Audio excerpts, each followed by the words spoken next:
Okay.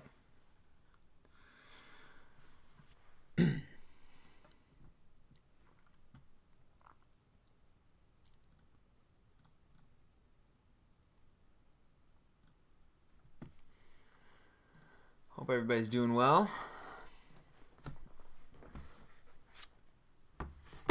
It's good old Wednesday. I assume Hayden's going to leave early. Got to go to music.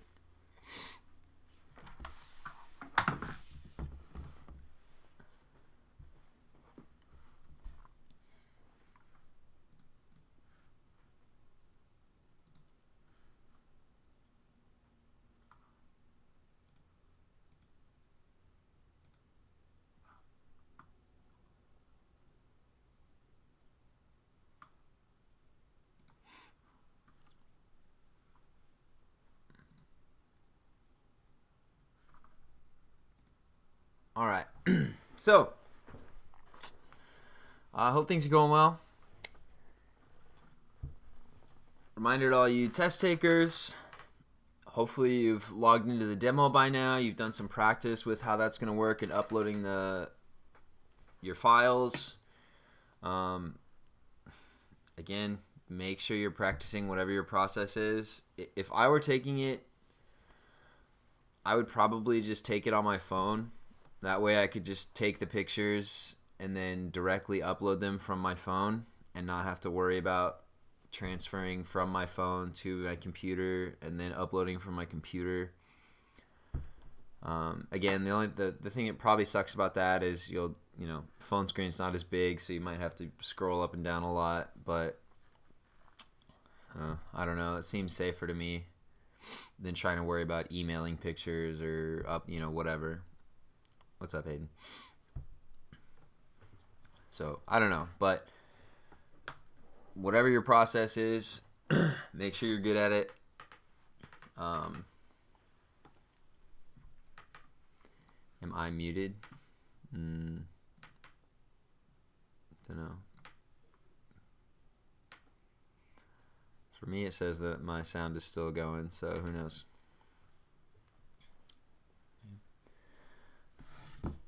Whatever your process is, practice it.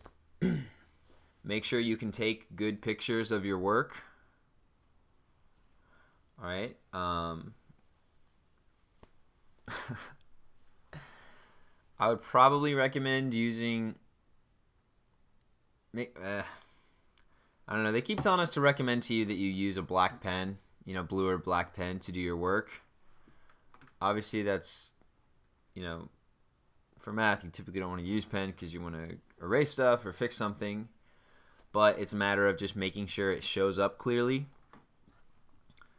So, I don't know. Again, the recommendation is use a black pen. But also, if you're using a pencil, like that's fine. You're allowed to use a pencil, but just make sure that you write dark enough and that when you take the picture that it's dark enough that it can be clearly read. Okay, so whether that means that you need to write harder or just make sure the lighting's good or whatever, but again, that's why make sure you practice, because if you send in some blurry picture or some picture where you can't really tell because the pencil's too light, right, then they're going to give you a bad score. So just be aware of those things.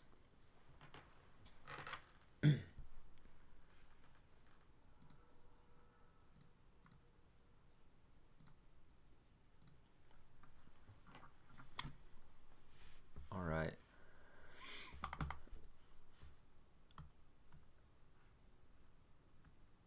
Let's start. Go ahead and go through this. This is the last document we'll use. There's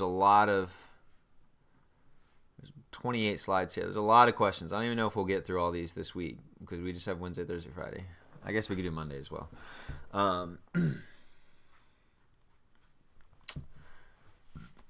So, big summary.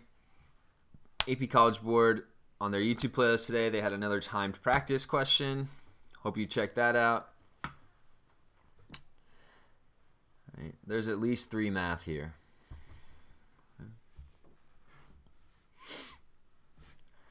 All right, let's do it. So the function f is defined on the closed interval -3 to 12.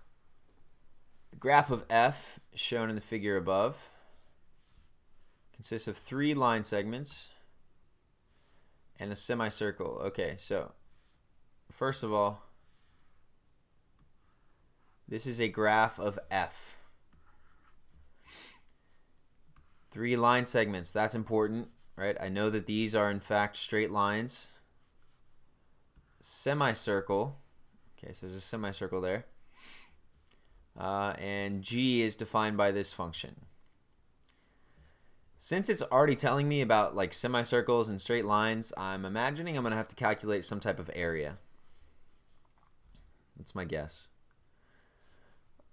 For 0 to 12, particle moves along a horizontal axis. At time t, the velocity can be found by v of t, which is the same as f. Okay, so v is f. So not only am I looking at a graph of f, I'm also looking at a graph of v, the velocity.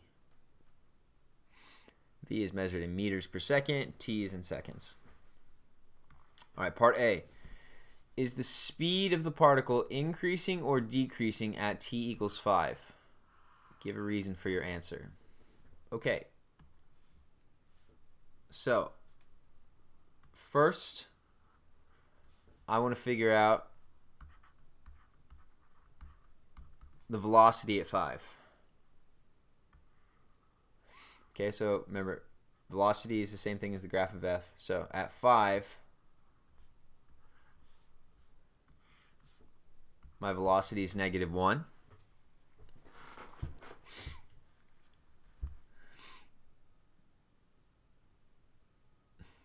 Okay, but I also want to know, because we're talking about increasing or decreasing, so how do we determine increasing or decreasing? Well, we take a derivative. All right, so v prime at 5, so that's the same thing as f prime at 5.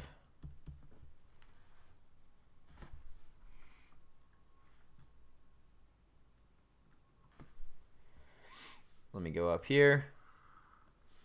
So I don't have an equation to take the derivative of, but this is a line segment. The problem tells me that. This is a straight line. So I can just determine the slope of this line by looking at it and calculating. I can also just, well, for this one it's quite easy. I can just see the slope of this line is -1, right? Down 1, right 1, down 1, right 1, down 1, right 1.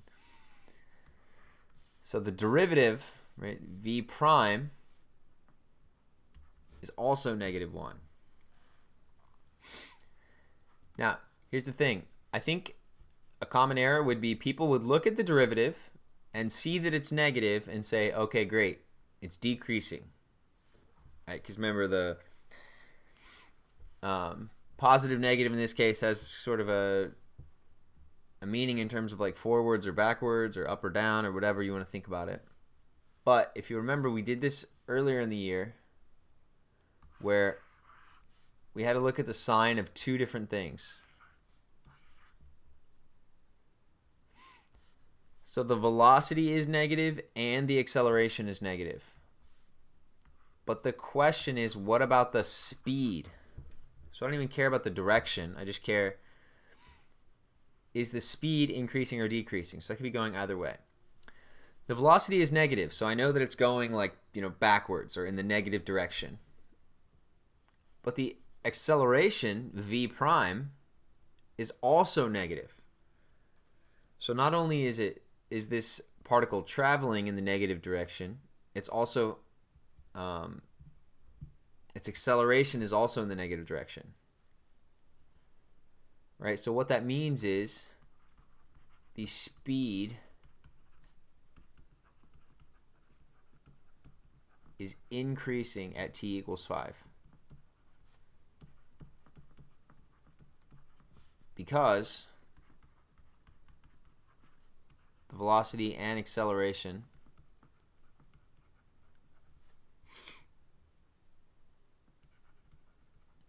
have the same sign.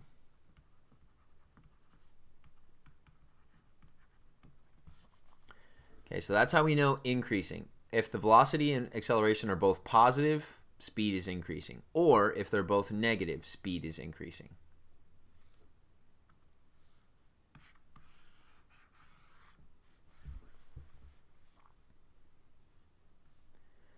Okay, but if they're different from one another, then that means it's slowing down. Now, it doesn't mean it's going forward and slowing down or moving backwards and slowing down. It depends on the combination of which one's positive, which one's negative. But if they're both the same sign, it's increase. The speed is increasing.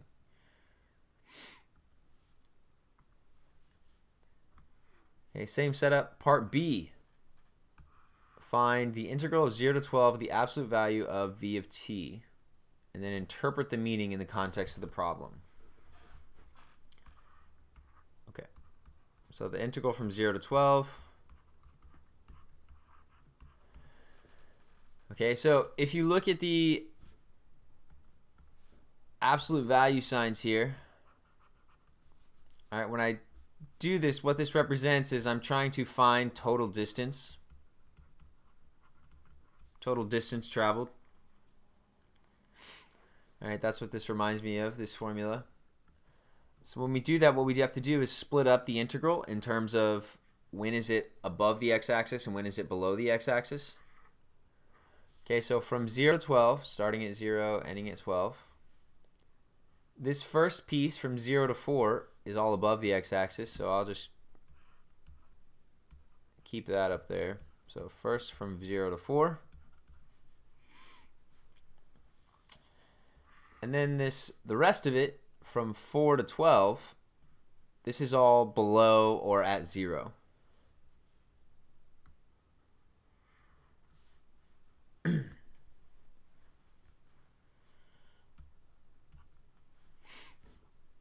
And actually, well, yeah, that's fine.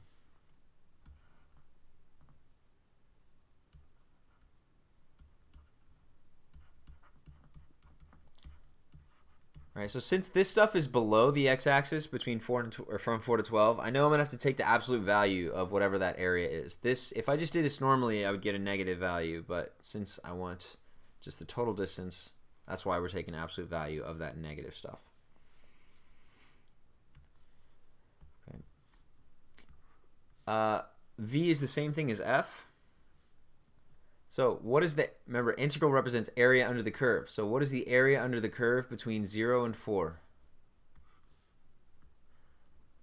Well, we know this is just a line segment, so that means this is just a triangle. So 1/2 base times height.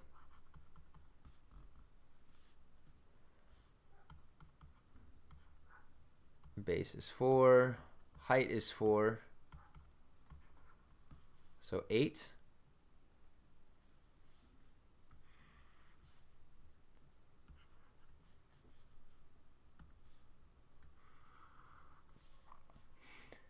Okay, next up I have this triangle.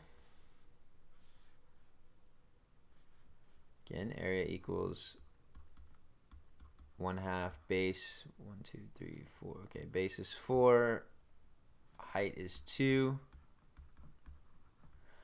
So that's 4. Now it normally would be -4 because it's below the x-axis, but we're taking the absolute value here because we want total distance. So plus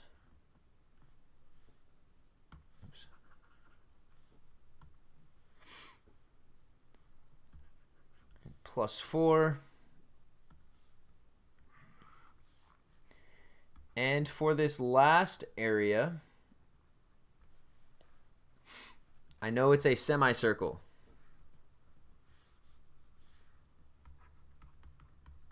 So 1/2 pi r squared would be a full circle, so we'll do 1/2 pi r squared. So radius would be 1, 2. So 1/2 pi 2 squared. It's 2 pi.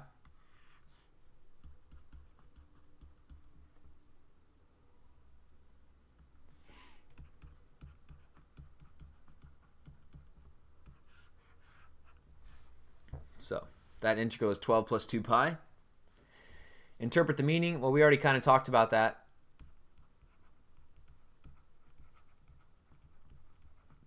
This represents the total distance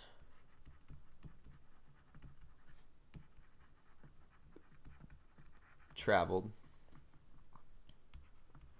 by the particle when, so from t equals 0 to t equals 12.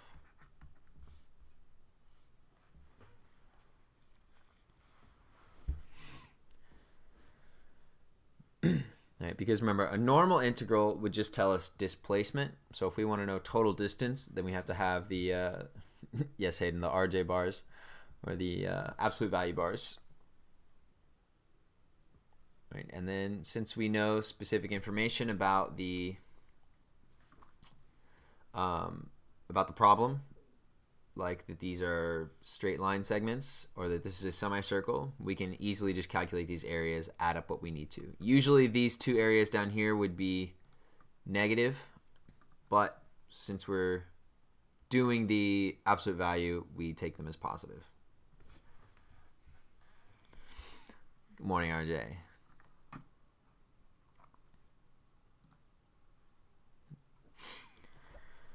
Part C. Using correct units, explain the meaning of 1/7 integral from 1 to 8 v of t in the context of the problem. Okay, now this does not even tell me to find anything. All that it says to do is explain the meaning. Okay, so looking at this problem, I should see a formula that I'm familiar with.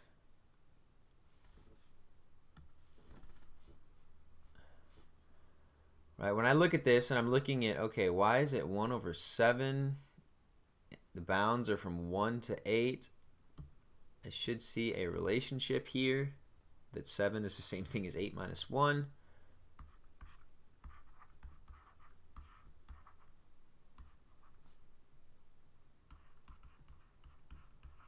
So really what I have here, this is the basic formula that I should be thinking of. And hopefully we recognize this as the average value formula.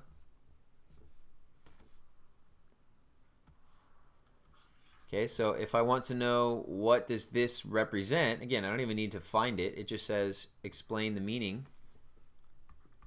So I'll explain it. 1/7 from a to the integral from a to b v of t dt is the average. Instead of saying average value, let me be more specific, because v is a velocity function. So this integral would represent the average velocity of the particle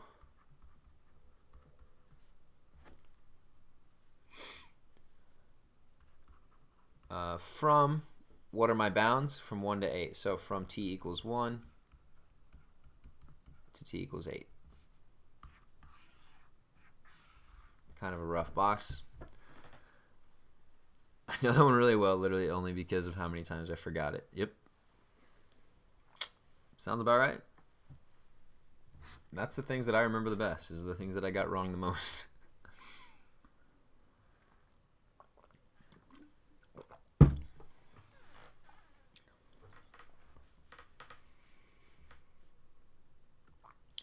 Okay, so I'm always weary whenever I see some sort of 1/something in front of an integral. I'm like, wait a minute, does this match with the bounds? Because this is just average value, potentially.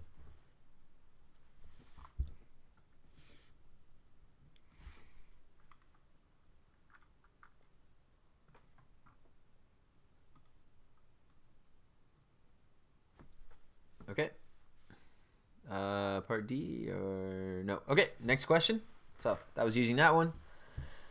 We have a new setup now. So we're on to BC1 instead of BC0. Let f be a twice differentiable function. That might be important. The table above gives values of f and its derivative f prime. Okay, I can see that. X, f, f prime. G is a function whose graph consisting of 2 line segments and 2 quarter circles. Interesting. All right, so this is a graph of G. This is not a graph of f. I know I see this table and I see a graph right next to each other. I think, oh, I bet this table, is connected to the graph. It's not. They are 2 completely separate entities. Table of f and f prime, graph of G. And it doesn't say that f and G are related whatsoever. Okay, it's just giving me information in 2 separate, distinct ways. Actually, can you guys... you see that graph?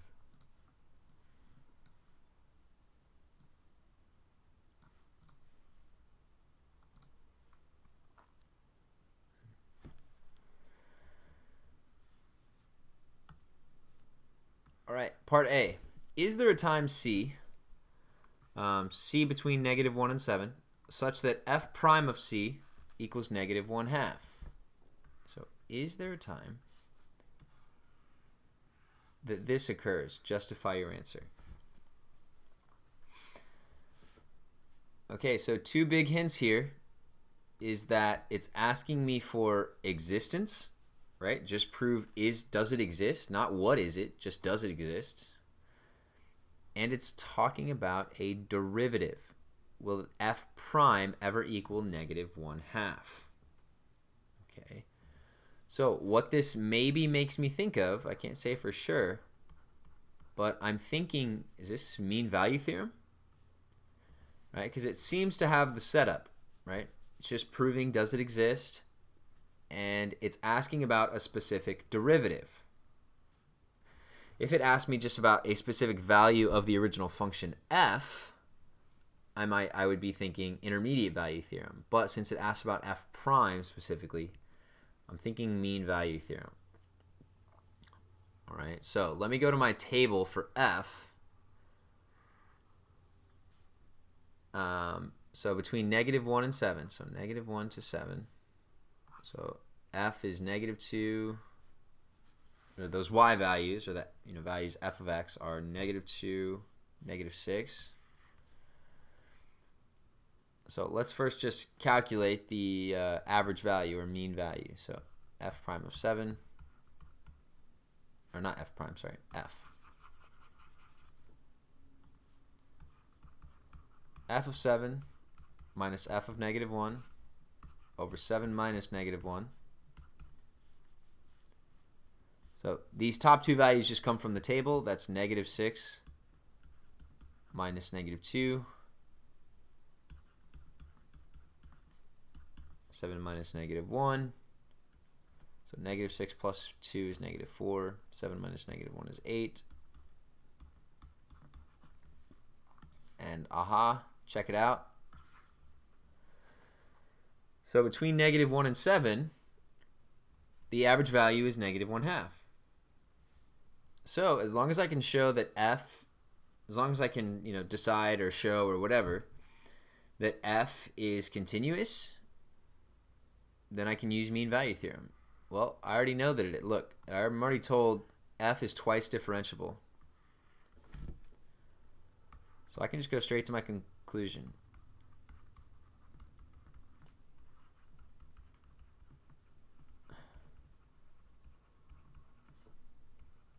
So f is twice differentiable and thus continuous.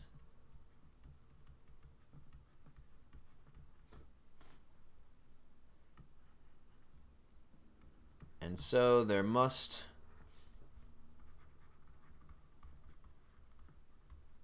exist some c between negative 1 and 7 such that f prime of c equals negative 1/2. And again, how do we know that? Well, we just showed that by using the mean value theorem.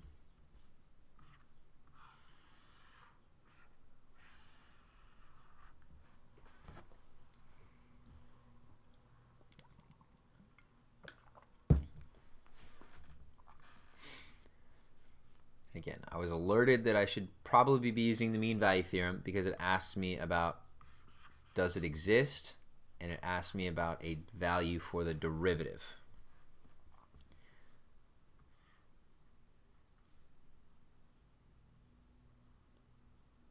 All right, if we're going to use mean value theorem, we do have to say this continuous part, because mean value theorem only works if we can show that if we know that it's continuous on that interval.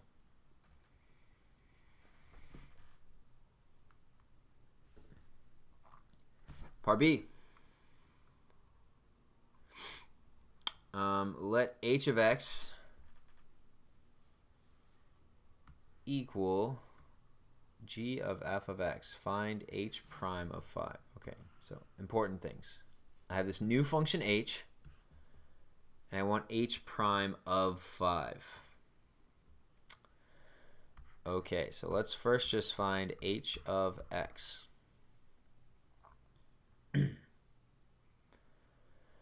I have a function inside of a function. We should recognize then that we're going to have to use the chain rule. Okay, so first derivative of the outer function, that's just g prime. And then take the derivative of the inner function and multiply that on the end, so times f prime of x.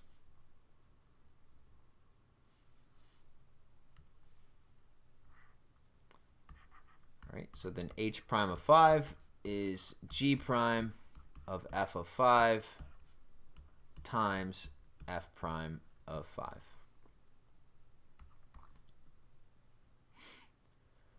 Now, what is f of 5? Let me just go to my graph.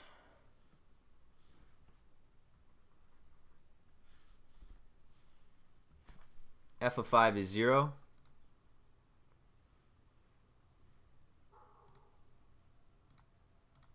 Oops, whoa, I lost my...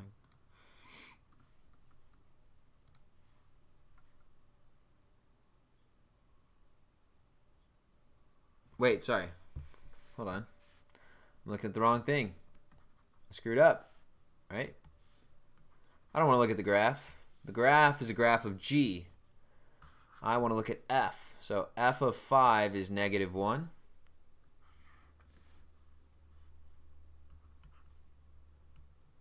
F prime of 5 is 3. So times 3. Now g prime of negative 1. So now I will use the graph. G prime of negative 1. So here's negative 1. So I just want to know what's the slope of this line segment.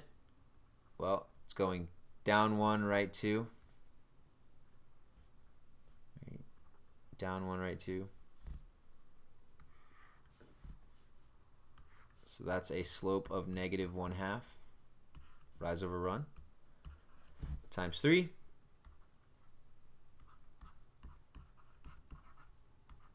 So h prime of 5 is negative 3/2.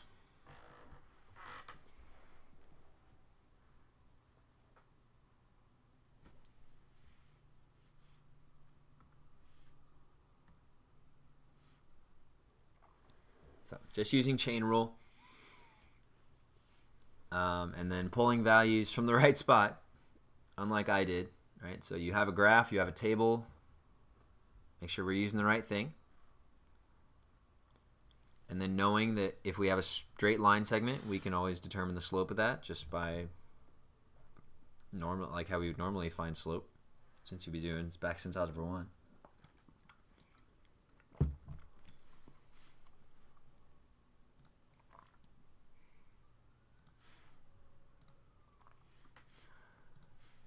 All right, part C. So same setup. Let me move my graphs down. I should have done that.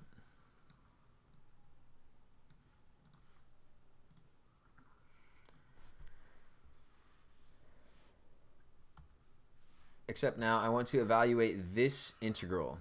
Integral from negative 1 to 1 of f prime of 5 minus 2x plus 3.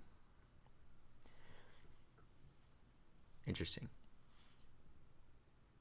Okay, well, let's try it. So I don't recognize this as like, average value or anything like that. Nothing leaps out at me. I think I just need to figure out what this interval is, or what this integral is. 5 minus 2x plus 3 dx. Okay, so I just copied that down. Equals, all right, so what is the antiderivative of f prime? Well, the antiderivative of f prime is just f, right? Except, and actually I'm going to do one more thing. I'm going to split this up just so it's easier to look at. Because remember, if two things are being added together, we can split them up into their own separate integrals.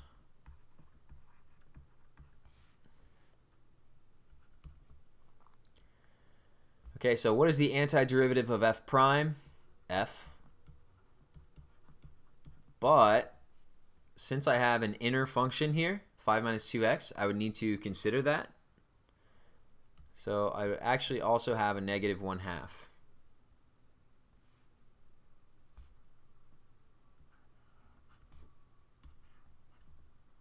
That's from 1 to negative 1.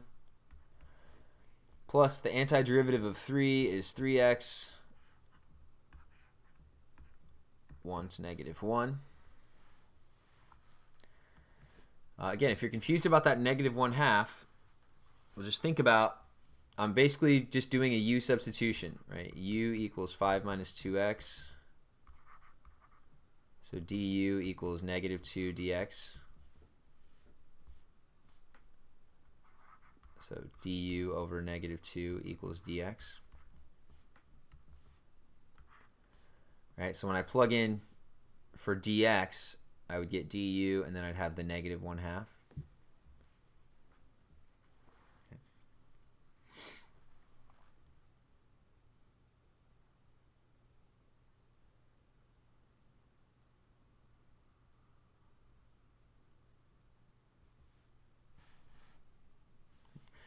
But hopefully you're feel confident about that stuff, that you don't need to actually write that out. I mean, if you do, that's fine. Whatever, do it.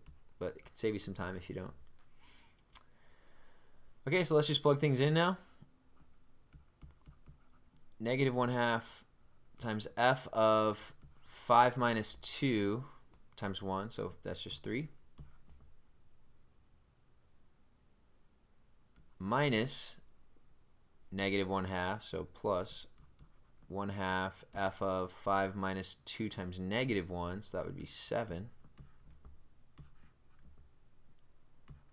Plus 3 times 1 is 3, minus 3 times negative 1 is negative 3, so 3 plus 3. Okay, we can't quite leave this like this because we have f of 3 and f of 7, but if I go in and plug in there, so what is f of 3? I go up to my table. F of 3 is 2. F of 7 is negative 6.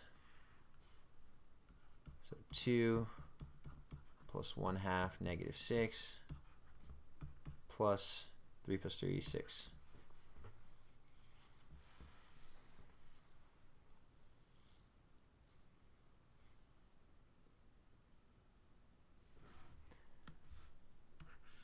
On the AP test, you could just leave it like this. You do not need to simplify. Now, this is an example where it's not crazy hard to simplify. This is just negative 1 minus 3 plus 6, so it equals 2. But do you need to bother with actually doing that and potentially messing up a negative sign or something? No. Okay, so on the AP test, once you get to this step, I would just stop there. Unless you need a specific value, like to use in a later part, like if the next part asks and you need to use a specific value, then I wouldn't simplify this anymore.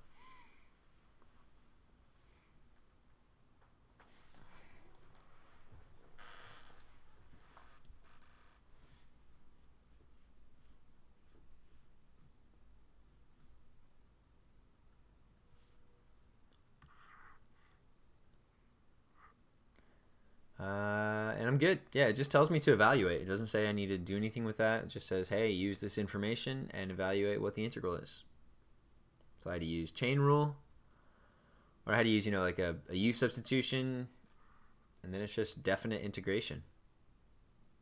That's it.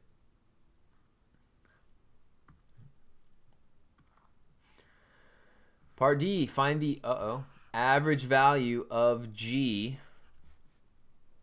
over this interval. Sorry. So average value, great. We know the formula there. Reese knows it. So from negative 4 to 5, 1 over 5 minus negative 4, so that'd be 5 plus 4, so 1/9.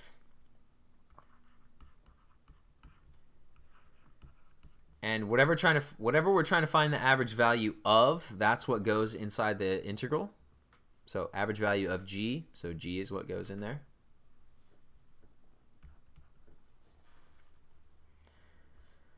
Okay, so from -4 to 5. Wait, +5 or -5? Wait, -5 wouldn't make sense. Okay, +5. I should have moved this down again.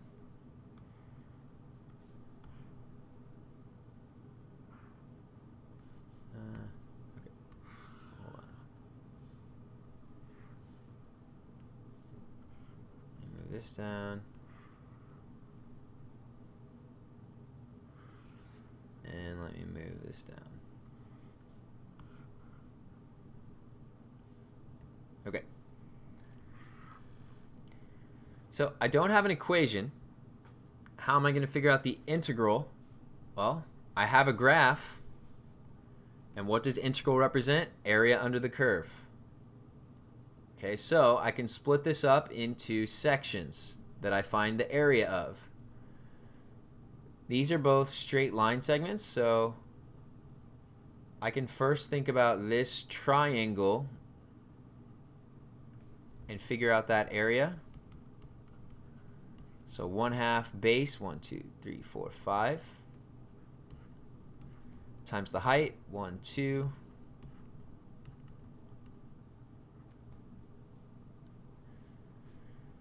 So 5, but this area is underneath the x-axis, so that's -5.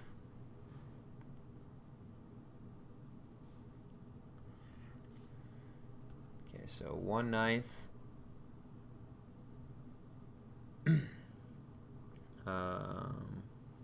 Wait, what did I say it was before? -5.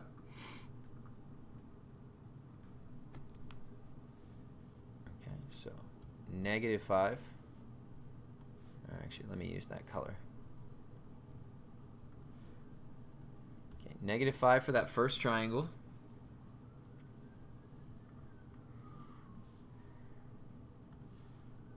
Okay, now let's do from here to here.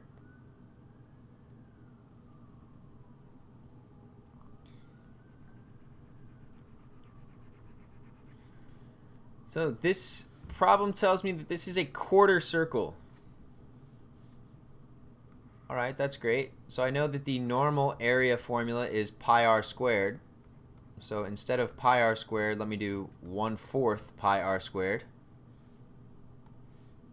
But what's the radius? The radius is 2. 2 squared is 4. 4 times 1/4 is 1. So this area of the red portion is just pi.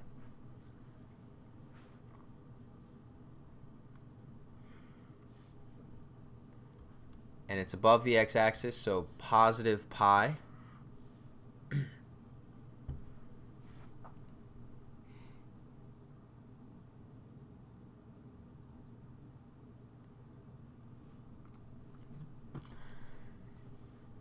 So now I want, this one's a little bit trickier.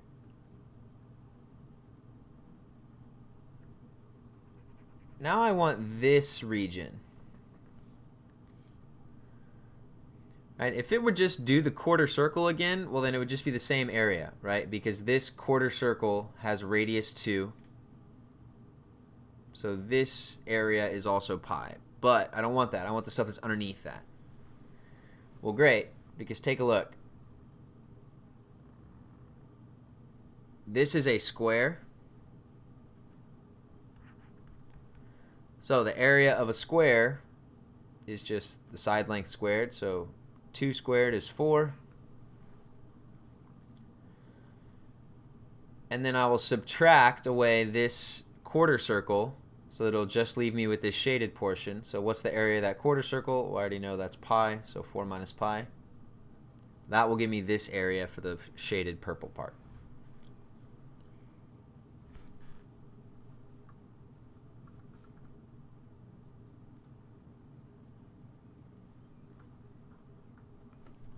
Plus pi plus 4 minus pi.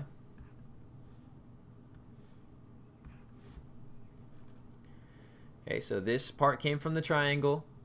This part came from the quarter circle. This part came from like the, you know, the negative space of the quarter circle. I don't know how you want to say it.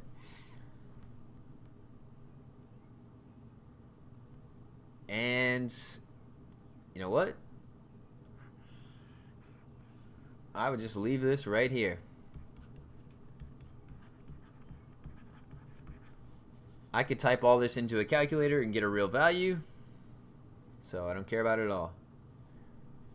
Now, if I wanted to continue, pi minus pi, that would cancel. Negative 4 plus 1, that'd be negative 1. So this actually is not very exciting and just ends up being negative 1/9.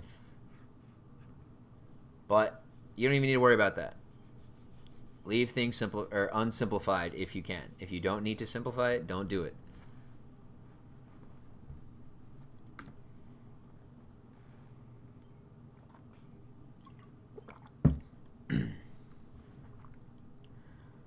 Right. So again, we needed to know the average value formula.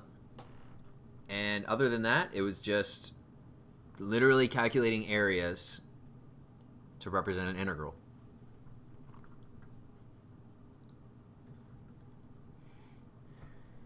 Okay, part E. The integral from 1 to 7 of x f double prime of x dx. Okay, so I'm looking at this. I'm seeing an integral, and I'm seeing two functions being multiplied together. Right, the integral of two functions being multiplied. I'm thinking of first, can I just do a u substitution? No, I couldn't just make a normal u substitution. So what I'm going to have to do is integration by parts. Right, so I'm going to need to make a choice off the start. What is u and what is dv? Now let's be smart about this. I can either choose x or f double prime. Right?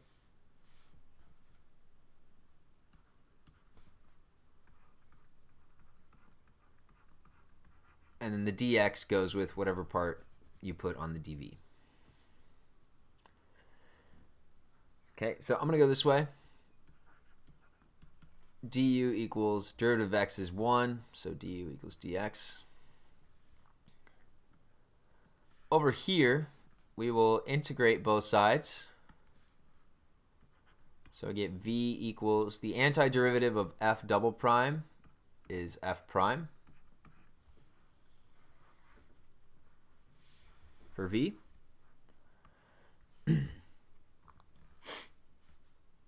So this integral will turn into u times v, right? So x times f prime of x, and that would be evaluated from 1 to 7, minus the integral of v times du. V times du. So f prime of x, du is dx.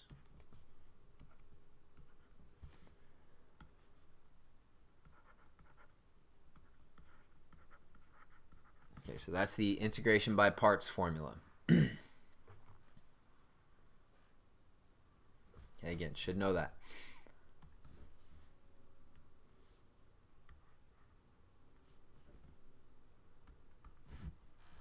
Okay.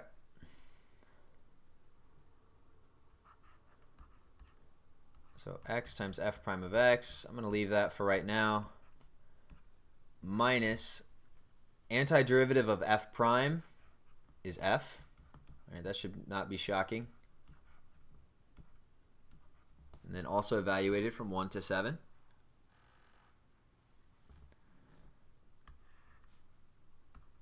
And now we're just plugging in. Okay, so this first part of the expression, x f prime of x, so 7 f prime of 7 minus 1 times f prime of 1.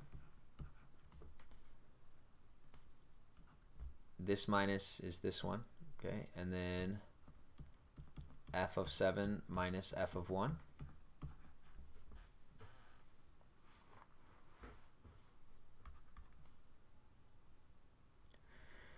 And now let's just plug in values for f and f prime from our table.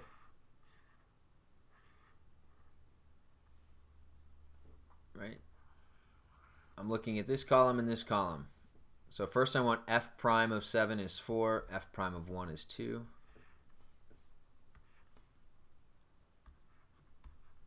So 7 times 4 minus 2. F of 7 minus f of 1. So f of 7 is negative 6, f of 1 is 4, so negative 6 minus 4.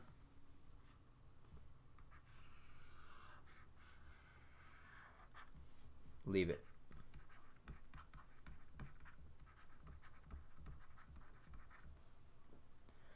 Again, this you could do this easily by hand, but why take the risk?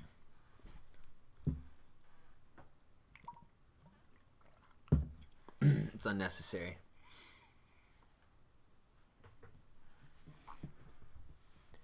Even though it goes against all of your training.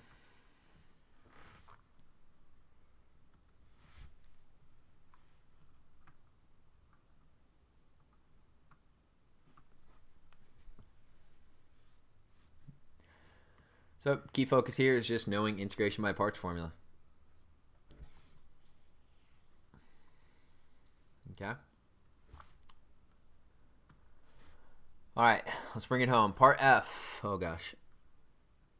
Let k of x equal 3x plus the integral from negative 2 to 2x of g of t. Right, the second degree Taylor polynomial for k centered around x equals negative 1. Okay. Okay. All right, second degree Taylor polynomial. So that's P2 for k. So my first term will be k of negative 1, since that's what it's centered around.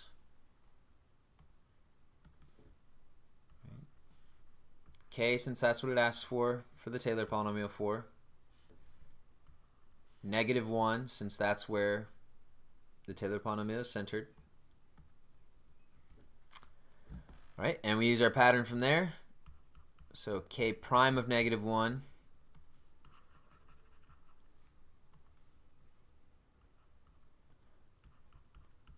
k prime of negative 1 divided by 1 factorial, but that's just divided by 1. And then times x minus negative 1, so x plus 1, to the first power,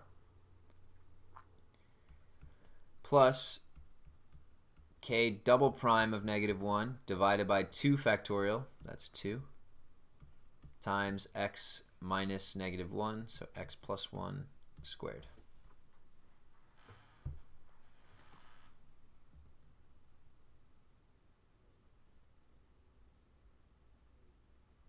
All right, pretty good.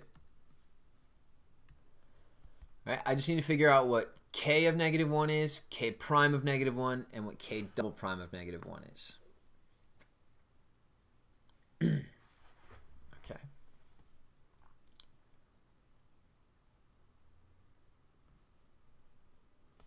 So let's see. Let's first just do,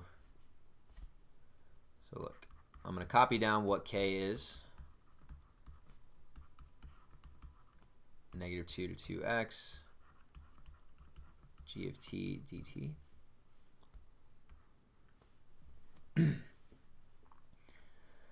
Right, so that means k of negative 1 is 3 times negative 1 is negative 3.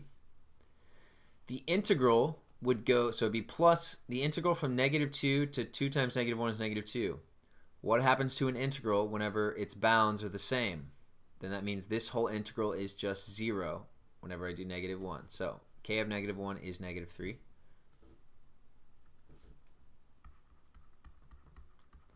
K prime, so derivative of 3x is 3. Derivative of an integral, so we do second fundamental theorem of calculus. So g of, plug in the upper bound, times the derivative of the upper bound, so times 2, minus g of -2 times the derivative of -2, but that would just be times 0. So this is all I have. So k prime of -1 would be 3 plus 2 times -1, -2 times 2. What is g of -2? Let's go up. G of -2 is -1. So 3 -1 times 2. So 3 minus 2, which is 1.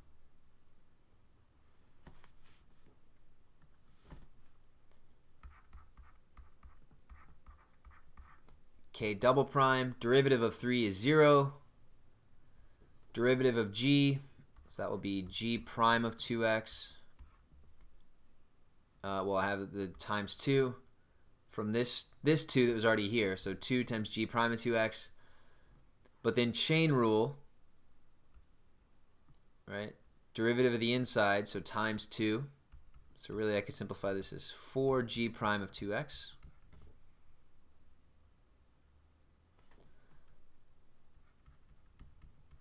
And so what is that whenever I plug in -1? So 4g prime of -2.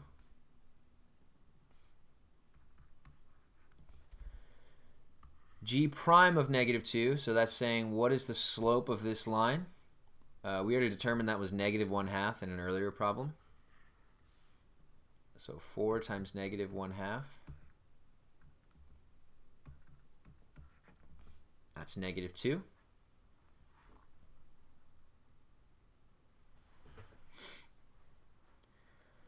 Right, there's all the coefficients that I needed. So now let me just go back to this red equation and plug in everything that I need. So P2, k of -1 is -3,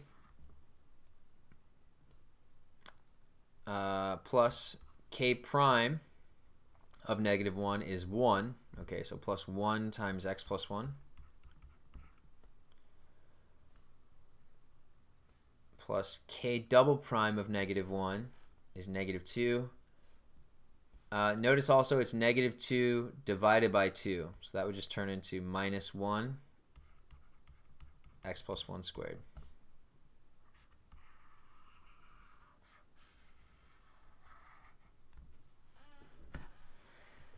And there's my answer, because that's all it says to do, is it just says write the polynomial. It doesn't say use it to approximate anything. I guess it would be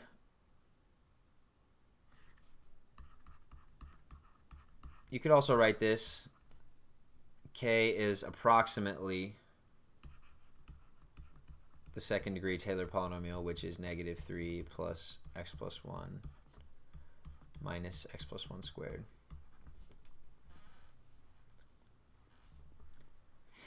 Right. This one's a little more specific in saying what. So here is P of 2, or P2 of x, but what is P2 of x? Well, it's the approximation for k. So it's a little more specific. It's already kind of obvious, but again, I guess it can't hurt.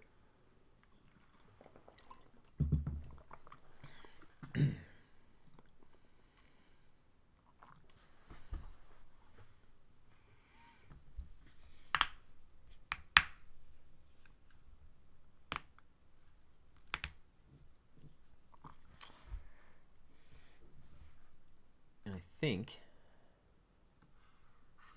Yep. All right, that starts the next question. So we will pause here. So we did those first two questions, BC0 and BC1. All right, used a lot of different things. Right, a lot of different looking at tables and graphs and calculating various integrals or average values or Taylor polynomials, or using the areas, or using the values and slopes and things like that. So a lot of different stuff going on, okay, which is why this is called putting it all together.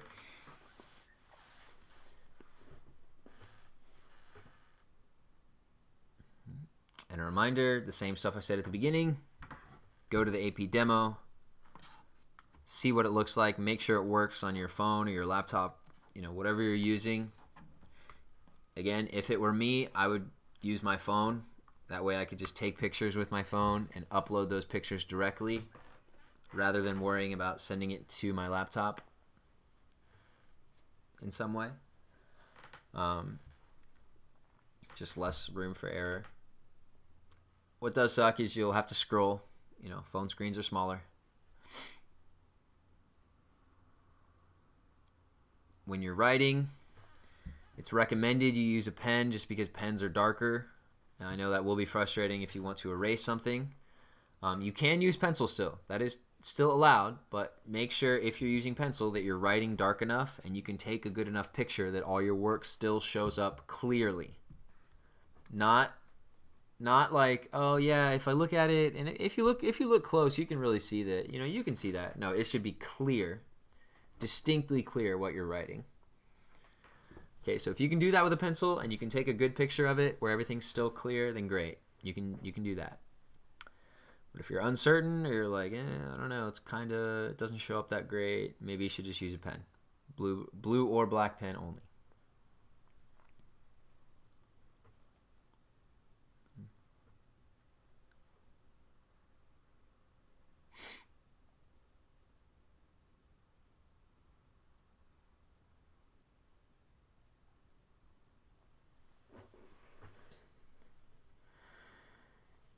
You also only get to upload 5 images. Yes, that's true.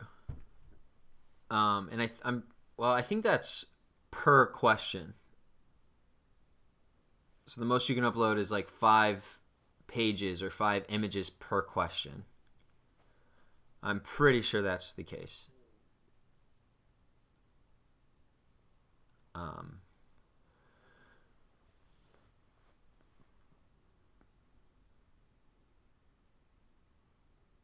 Split into 2 questions. What do you? I mean, there's 2 questions on the exam, but I think you can upload 5 questions per question.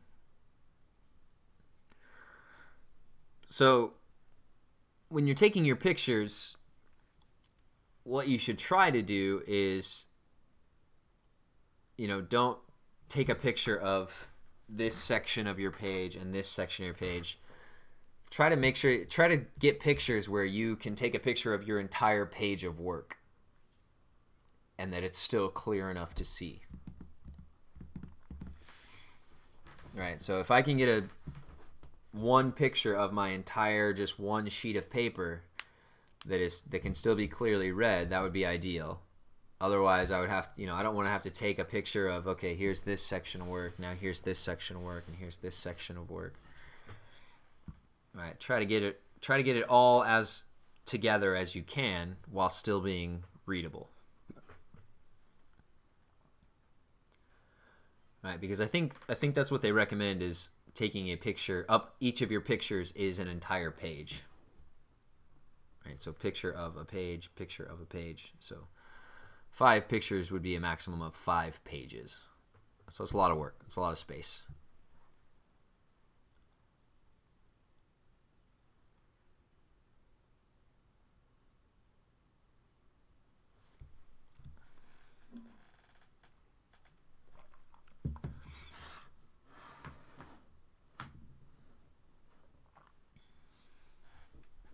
Other questions or questions that were brought up during that Zoom meeting yesterday?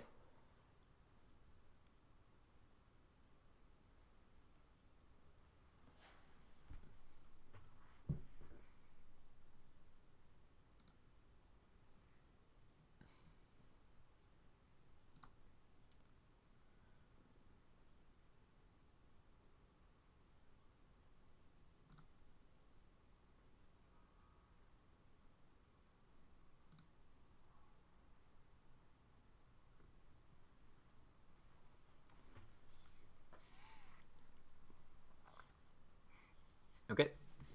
Keep practicing, keep studying. Go check out the YouTube playlist from AP. They put out another timed exam question this morning. I'm sure that's great practice. There'll be another one tomorrow. The exam tips video from yesterday, the timed practice before that, and a final exam tips question on Friday. Again, on that AP playlist for BC. Great resources. Otherwise, let me know if you have any questions.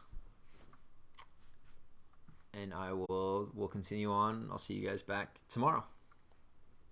Okay. All right.